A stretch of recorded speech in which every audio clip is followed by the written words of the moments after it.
From the Credit Union National Association, this is the CUNA News Podcast. Credit union people, credit union ideas.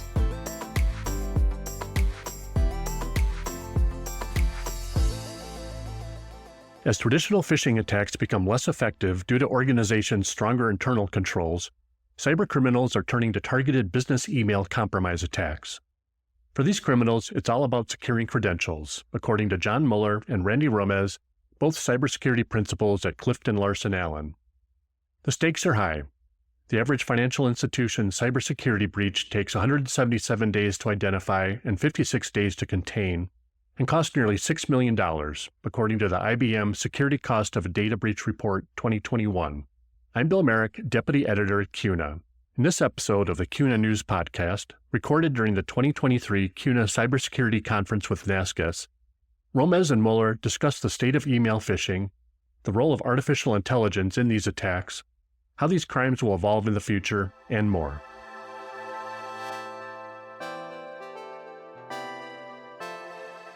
Thanks for stopping by the CUNA News Podcast. Glad to be here. Thanks. I guess first of all, could you share your backgrounds and how you got interested in the cybersecurity field? This is Randy. I'm a bit of a poster child for alternative career paths. I started out as a high school science teacher, self-taught computer person, and got an opportunity to change careers and join then LarsonAllen, now CLA, in a more of an IT consulting role, just basic IT project management. In about 1999, our partner Mark Ike got permission to start the cybersecurity practice. He tapped me on the shoulder to be his first good guy computer hacker, right? So white hat, hacking, penetration testing. And, so I started doing this in about 1999. And we've kind of grown up and out into all of the different client bases that the firm serves now. So I've just kind of learned this on the fly, and here we are.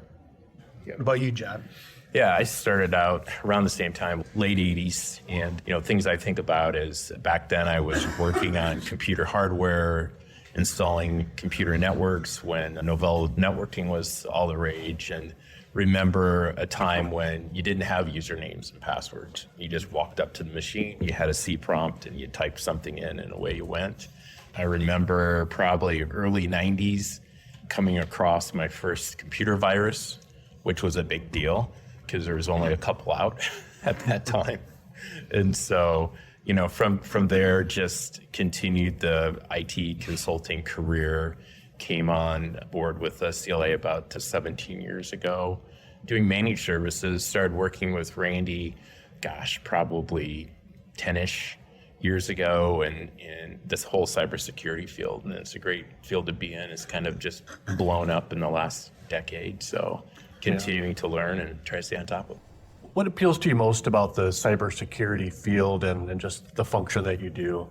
From my standpoint, I like the regulated industry aspect of it with credit unions. I like the ability to translate that into actionable items and things that the layperson can understand. I like the technology. I like trying to stay on top of that, and you're always learning something new. And then working with a great group of professionals within CLA, you learn from them every day. That kind of keeps me motivated. Randy, what about you?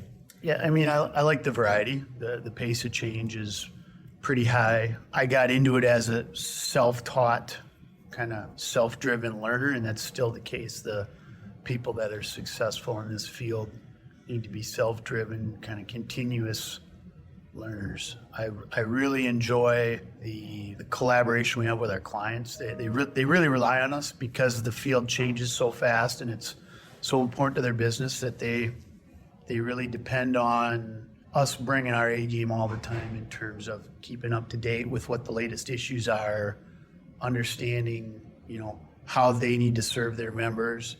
And how do we bring a balance of reasonable security with a reasonable level of convenience and a reasonable level of business performance? And we're here at the 2023 CUNA Cybersecurity Conference with NASCAS, and among other topics, you have a full plate this week. You'll be talking about business email compromise and phishing attacks. So what is the state of phishing today? How would you characterize it? Email phishing is in my mind, is the intersection between the people, whether it's the member services, folks within the credit union or the members. So it's the intersection of the people and the technology and the processes. And most of the security vulnerabilities we see, always have seen, they're at those intersections, right? We can make a computer bulletproof as long as people don't use it, right?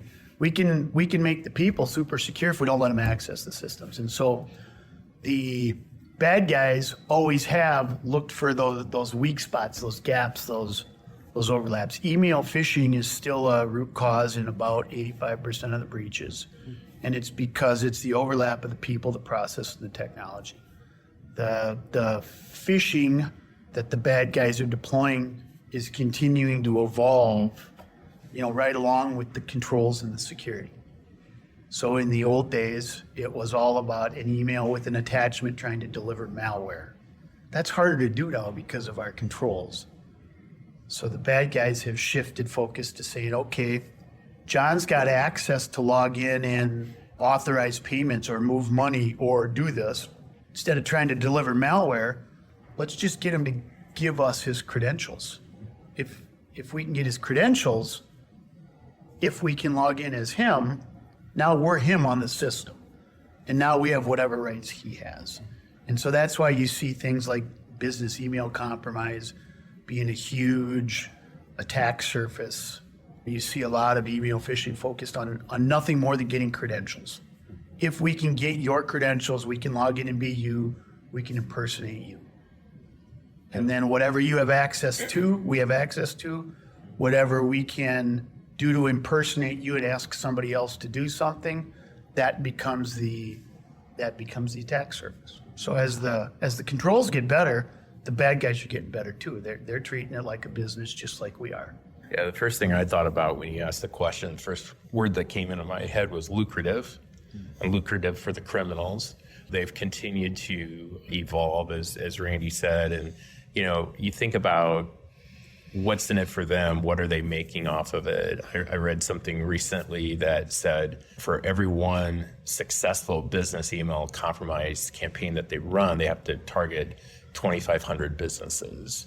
And that's a pretty low, if you're starting at 2,500, getting all the way down to one, that's a pretty low percentage, but it's lucrative for them. And as Randy said, grabbing the credentials is the number one thing that they're trying to do. And, I think within our industry, there's regulations, there's constant testing, and so controls get better. But you think about those members who are not in a regulated space, so they're not having CLA come in and test their controls, they're not having an external exam, they're the targets, and easily so. And what worries me about that for a credit union is now you have that criminal impersonating that member, and how do you stop that? You said an interesting thing about it taking 2,500 targets to get to one successful attack. The thing we have to keep in mind is, just as we're trying to improve in automation with machine learning and artificial intelligence, well, the bad guys are too. So that transition from 2,500 targets to one success, most of that's automated. Mm-hmm. Most of that is not heavy hands on the keyboard, time intensive for the bad guys. The time intensive piece is in the last 3 to 5 when they start to get success. That they don't put their hands on the keyboards until they've got that level of success. Yeah, I suppose the scale of it is just so much greater now with AI. It is, and you think about ransomware as a service is something that I think is interesting because you've got groups that are writing the code, you've got different groups who are distributing that code out there, and so it's very much run like a business subscription based, and it's just we're dealing with smart individuals that I always think of it as smart individuals who are using their talents for the wrong way. I know Randy will be covering that in his presentation here. So in addition to AI as a kind of weaponizing AI, how else is phishing evolving? How are these attacks evolving? Most of there's still phishing in consumers, right? We still get the, hey, your Amazon delivery is being delayed. Click here to figure out why. So the bulk of your phishing is dragnet phishing, right? They're just sending messages out, casting a wide net to see who falls for it.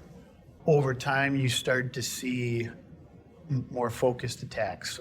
So in the dragnet one, they're just sending it out and wait to see who bites.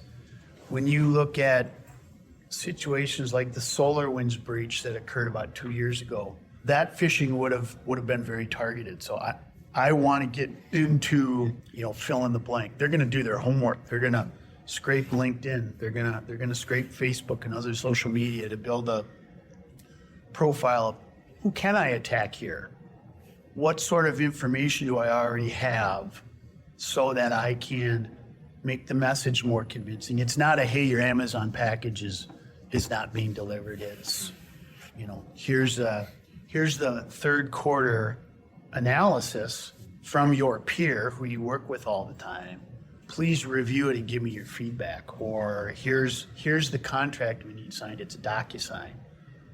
So on the one end, drift net type of phishing, just looking for whoever falls for it, to, at the other end of the spectrum, you have these focused attacks where they're targeting an organization, they're doing their homework so that they maximize the likelihood of their success.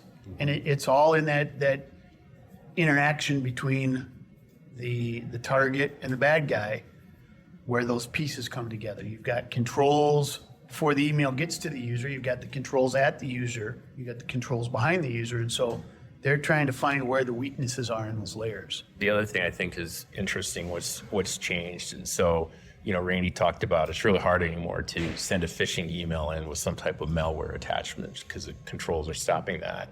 The thing that we see changing is what I'll call luring, business email compromise luring, where now they're trying to establish some type of rapport with you. So, they may reach out to you through a social media platform like LinkedIn to try to establish some connection. And that's the lure. They try to get you connected that way. So now when they start to phish you, you're expecting it, you're communicating. You feel like with you know them. Yeah. You feel like it's legitimate. Yeah. And it's you catch people at the right time, they're not paying enough attention, whatever the case, may be. But I've seen a real uptick on that, my own personal LinkedIn, and it's just always kind of interesting. I should sometime actually respond instead of deleting those messages, but you continue to see that. It's just the evolution as the criminals they're smart. As soon as we come up with a control to stop them, they come up with a way to get around it. And a lot of times too, what we're seeing is the technology is changing. So now with more and more credit unions using Microsoft 365, they're rolling that out. Email's a piece of that, but they're not understanding, IT's not understanding what controls need to be put in place, what's changing.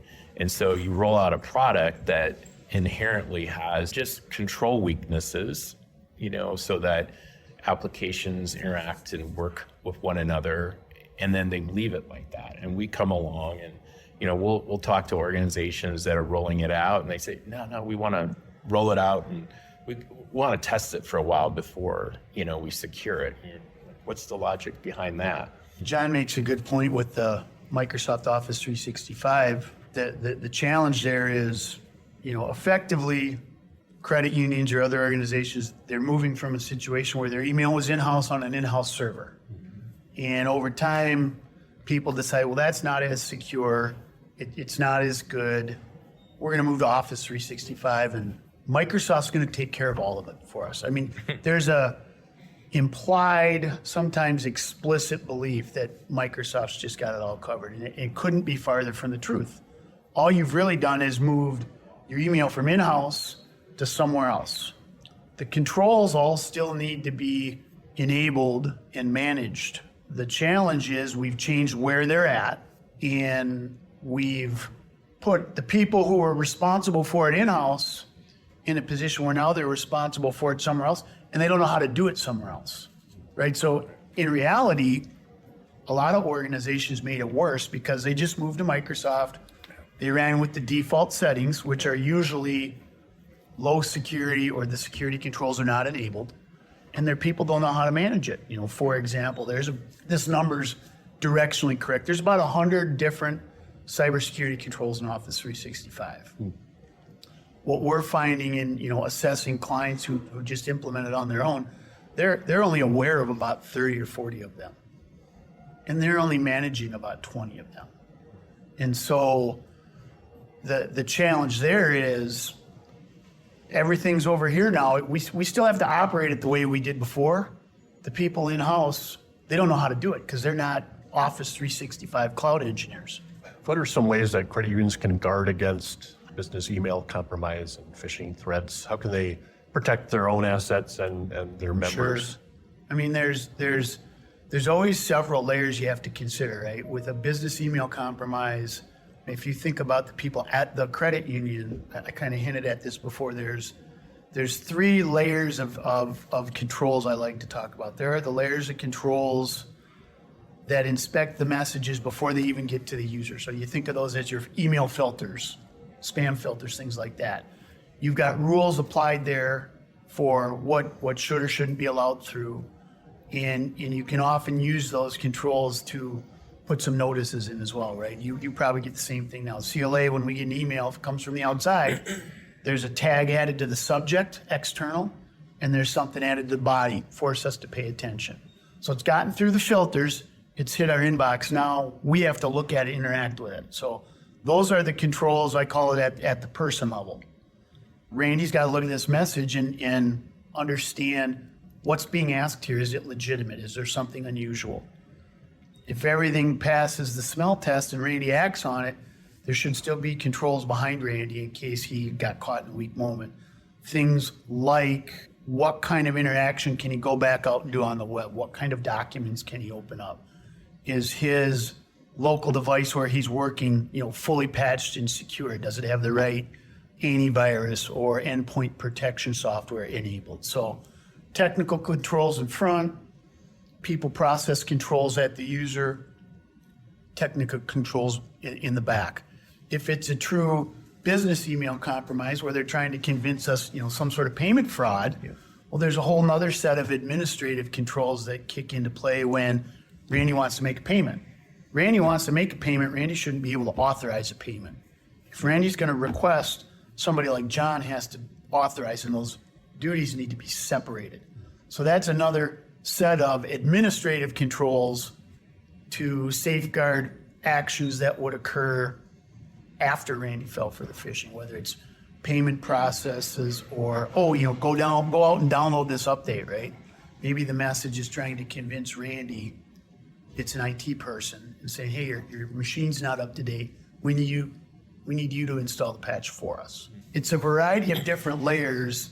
Some of those are going to be focused on one type of area or issue, some are on the other. The other part of the business email compromise is, maybe the compromise is really on the other end. So very frequently, we get asked to come in and help on these later on, and what we find is the client we're working for, they didn't have the compromise. The other side did, whoever you're interacting with. This is very common in payment fraud situations. Could be a vendor or service provider. Their email got compromised. The bad guys are in watching the email, understanding, okay, Bill, who do you email with? What kinds of things do you do? Lo and behold, every month you got 2 vendors that you're sending invoices to. And so at an appropriate time, shortly beforehand, they'll impersonate you, send John the email saying, hey, here's this month's invoice. Oh, by the way, pay it to this new bank. So those things are outside the credit union. You don't have controls for that in terms of technical controls. You need to focus your controls on awareness training and administrative processes such that a request that comes in like that, hey, this is a payment process. Not only do I have segregation of duties, but I've got pretty rigorous and disciplined change management in the event that somebody says pay it somewhere else. Yeah, a lot of this is, interesting looking back at it over time. Randy, I've done this for quite a while. Randy will call it a belt and suspenders approach. I think about that, where there's a lot of just basic things. It doesn't matter how the technology changes that you need to do. And if you do those things, like Randy's talked about, segregation of duties is one of those. Training of employees is one of those. Patching systems is one of those. Testing systems is one of those. There's things that you can do regardless that are really going to help you. So I don't look at it as whether it's business email compromise or a ransomware incident as something that's just necessarily, it's a matter of time before it happens to you. You never say never, but you can put in place the building blocks of a really good, solid cybersecurity program to keep your business safe. But again, it goes back to if the business isn't focusing on this, they're going to be very reactive. And we see too many instances where a business could have prevented something bad from happening if they would have just taken the time to put into place the belt and suspenders, and instead they don't.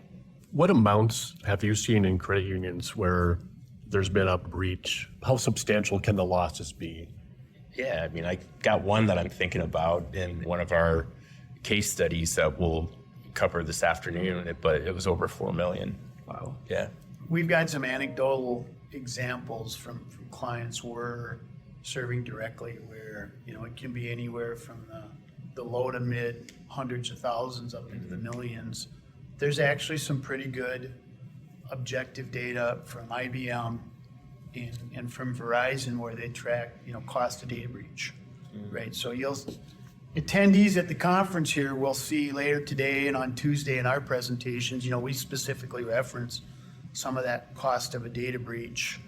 If I remember correctly, the average dollar amount lost in a breach for a financial institution is something on the order of 6 or 8 million. Now that's the total cost. If we send money out, sending money out is part of it. The rest of it is all of the other things that go around. Lost productivity, time and expense for legal and incident response professional services, changes in processes, downtime of systems, things like that aggregate to that total loss. The other good thing about that IBM report in particular is they've done some analysis to say, if you do these things, the belt and suspenders that John was talking about, I call it the basic blocking and tackling. If you do these things consistently on a regular basis, these things being the elements of a mature or maturing IT and cyber operations program, you mitigate the dollar amount. So if the dollar amount is, we'll just say $6 million, regular incident response program testing mitigates that loss by almost $200,000. Regular penetration testing, different from the first one, mitigates it by this much. Having a CISO mitigates it by this much. So there's a laundry list of things, and those things, John's belt and suspenders, we'll talk about them in our sessions. I use the Center for Internet Security framework to kind of easily describe those. Those are all elements of a mature or maturing IT and cyber operations program. Those things mitigate, lessen the impact of the breach. The other thing they do for us is we'll also look at that report because there's data on how long are the bad guys inside before we know it. How long does it take to kick them out? And so the average, the global average is about 200 days the bad guys are inside before anybody knows it, and another 70 days before we kick them out. So these belt and suspenders things, they do a couple things for us. If we can get into a mature operations model, they decrease the amount of time. You end up being on the lower end of the average. So they aren't in as long, and we can kick them out sooner. If we have those things in place, they mitigate the amount of the damage becomes less. Why? Because they aren't in as long, because we can kick them out sooner. So these are, an old colleague of mine called it, it's like a self-licking ice cream cone. If you start to do these things regularly, the benefits accrue over time. It's harder for the bad guys to get in the first place. The amount of time they're in is less, and the damage they cause is less. one of the things I thought about when Randy was sharing that information and the bad guys being on the network for 200 days before it's realized. There's another stat that I recall that says once they're on your network, it takes them less than an hour and 45 minutes before they start to move laterally across that network. So once they get on it, they're moving. And think about what they're doing in that 200 days, the type of information they're gathering. They'll look at who are you working with. A lot of times when we see business email compromise on a member business, how does it affect the credit union? Well, the criminal sat on that member business network, watched how they communicate with the credit union, and now they jump in and they start to communicate with the credit union. And if I'm the credit union, how do I stop that? How do I recognize that? That becomes very, very difficult. And think about they continue to change. So we talked about business email compromise. We've talked about business email compromise luring, but the use of text or SMS to do phishing across that continues to become more prevalent. The use of social media platforms becomes more prevalent. So again, you can't just stay in one spot and continue to do what you've always done. You have to continue to progress. And that's, I think for Randy and I, that's what we enjoy about this position is helping clients. Because I always think about consulting, what we do, it's like dog years. It's like 1 year as a cyber consultant is worth 7 years as a ISO someplace else. We see so much. We're in and out of different clients every week.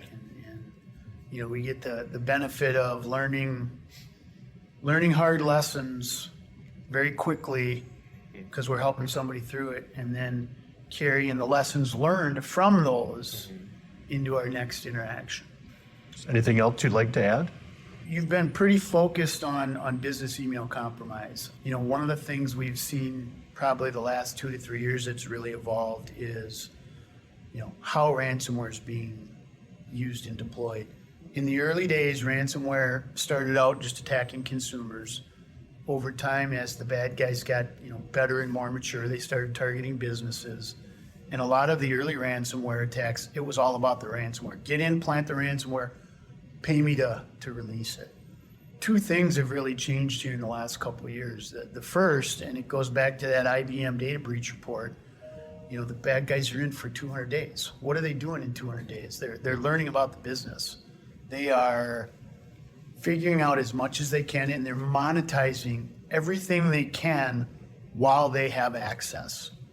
Ransomware these days is usually their last act going out the door. Either they've done everything else they can, they've monetized everything they can, or they think you're onto them and they're about to get caught. And so then they unleash the ransomware. So most of the time these days, when you got ransomware, you got other problems that occur that you don't know about yet. The second part is, a lot of organizations have gotten better now. They're like, fine, ransomware's here. We're not going to pay you because we've got a reliable backup process we're going to restore. Bad guys say, that's fine. We stole all your data. Here's a sample. If you don't pay us, we will publicly release that data and announce that you had the breach. So it's ransomware and payment to get the decryption key and get your operations back. It's also that extortion threat to release the data. So that, again, it just shows how they're evolving. Is it better to pay the ransom, do you usually think? I suppose it depends on the situation. You got to be really careful there. What we always say is, you need to check with, there's 3 entities a credit union would need to check with. You need to check with your legal counsel. You need to check with law enforcement. You need to check with your cyber insurance. Some places it's illegal to pay the ransom. It's against the law. Your insurance might have services related to ransomware response. So they have the expertise to deal with that. In the old days, the anecdotal evidence was if you paid the ransom, the bad guys would get the keys back. Those were the smart, sophisticated bad guys because they realized if we run this scam and we don't release when they pay, nobody will ever pay. right? So for a period of time, the anecdotal evidence was when you pay, you get your decryption key. Well, as it got easier, a lesser class of criminal got involved. And so sometimes you would pay and you wouldn't get it back. Or you would pay and they'd say, you waited too long, we want more. Or you would pay and get it back and they'd just go right back in and do it again. And so it got worse again for a while. Then it got better again for a while. The other thing I read about, I either read this or it was part of an InfraGard meeting where the FBI basically said, look, here's the deal. You get ransomware, they take your data. Even if you pay them to not release it, the evidence seems to indicate that they're going to release it anyways in the next year. The real goal here has got to be to go back to that other piece we were talking about, which is the mature operations. The mature operations lessens the likelihood they'll get in the first place. It limits the amount of time they are inside, and it lessens the impact. We have plenty of clients, the bad guys got in and they try to unleash ransomware, but because of their compressed time frames, clients able to respond quickly and shut it down before it takes over everything. Enough to keep you awake at night. That it is. If you don't have those mature operations, it is. We've got plenty of clients that have them who say, no, we can sleep at night. Thanks for listening to the CUNA News Podcast. Subscribe to the show on Apple Podcasts, Spotify, Google Podcasts, and Stitcher Radio.